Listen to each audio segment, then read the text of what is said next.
सोचिए अगर कोई कंपनी अपने कारोबार को असलियत से कई गुना ज्यादा दिखाए, निवेशकों को लगे कि कंपनी तेजी से आगे बढ़ रही है और बाद में ये पता चले कि जो आंकड़े दिखाए गए थे उसमें एक बहुत बड़ा खेल हुआ है, तो ऐसे में क्या होगा। कुछ ऐसा ही मामला सामने आया है राजेश एक्सपोर्ट के साथ। सोचिए अगर कोई कंपनी अपने कारोबार को असलियत से कई गुना दिखा दे, निवेशकों को लगे कि कंपनी तेजी से आगे बढ़ रही है और बाद में पता चले कि जो आंकड़े दिखाए थे उसमें बहुत बड़ा खेल हुआ है, तो ऐसे में क्या होगा। कुछ ऐसा ही मामला सामने आया है राजेश एक्सपोर्ट के साथ। एक समय पर देश की सबसे बड़ी ज्वेलरी और गोल्ड एक्सपोर्ट कंपनियों में से एक में जाने वाली राजेश एक्सपोर्ट अब सेबी की बड़ी कार्रवाई के खटकरे में खड़ी है। आरोप इतने गंभीर हैं कि खबर आते ही कंपनी के शेयर में लोअर सर्किट लग गया और निवेशकों में हड़कंप मच गया। तो आखिर क्या पूरा मामला है, सेबी ने क्या किया है, सेबी को इसमें क्या मिला है, कंपनी का क्या आरोप लगा है और इस सभी खबर के बारे में शेयर बाजार पर क्या असर पड़ा है, आइए विस्तार से आज की वीडियो में बात करते हैं। नमस्कार, मैं आपके साथ अनीशा और आप देख रहे हैं विस्तार। सबसे पहले जानते हैं कि मामला शुरू कैसे हुआ। मार्च साल 2024 में सेबी को कंपनी के खातों को लेकर एक शिकायत मिली थी। शिकायत में कहा गया था कि कंपनी की बैलेंस शीट में दिखाए गए कुछ आंकड़े सवाल खड़े करते हैं। इसके बाद सेबी ने जांच शुरू की। जांच सिर्फ ऊपर से नहीं हुई, बल्कि सेबी ने फोरेंसिक ऑडिट भी अपनाया, यानी कंपनी के खातों और लेन देन की गहराई से जांच की गई और यहीं से कई चौंकाने वाले सच जो हैं सामने आए। सेबी के मुताबिक राजेश एक्सपोर्ट ने अपने कारोबार और रेवेन्यू को जरूरत से ज्यादा बड़ा दिखाया।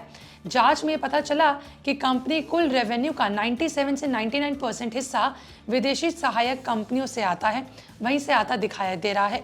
यानी अगर कंपनी कह रही थी कि उसका कारोबार 100 रुपए का है, तो उसमें से लगभग 99 रुपए विदेशी यूनिट से आए हैं, ऐसे उन्होंने दिखाया। यहीं से सेबी की शक की निगाहें आई, क्योंकि विदेशी कंपनियों के आधार पर इतना बड़ा कारोबार दिखाना ये खुद में ही एक बहुत बड़ा डाउटफुल चीज है, क्योंकि ऐसे में उनके वास्तविक आंकड़े अलग कहानी बना रहे थे।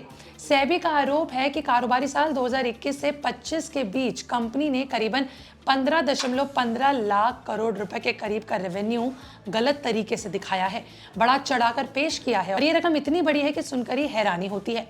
अब सवाल ये है कि कंपनी ऐसा क्यों करेगी।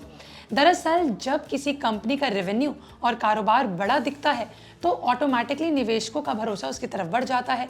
लोग सोचते हैं कि कंपनी तेजी से आगे बढ़ रही है, लेकिन अगर आंकड़े सही ना हो तो निवेशक गलत जानकारी के आधार पर फैसले लेते हैं।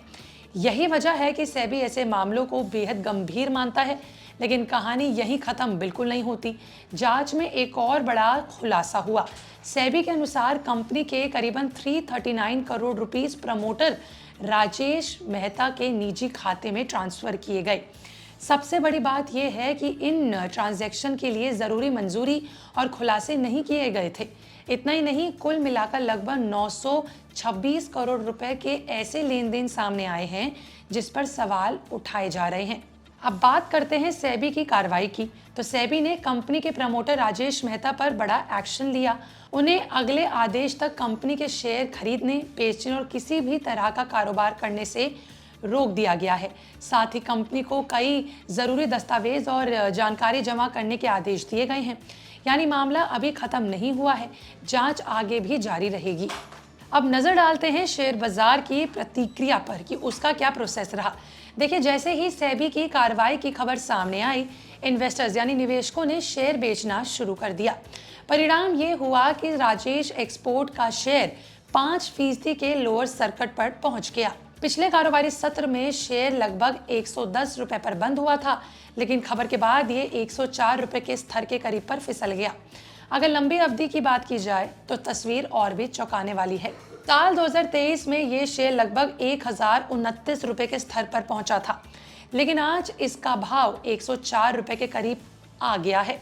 यानी अपने उत्तम स्तर से ये शेयर लगभग 90% तक टूट चुका है। 52 वीक्स का निचला स्तर 80 रुपीस के आसपास रहा।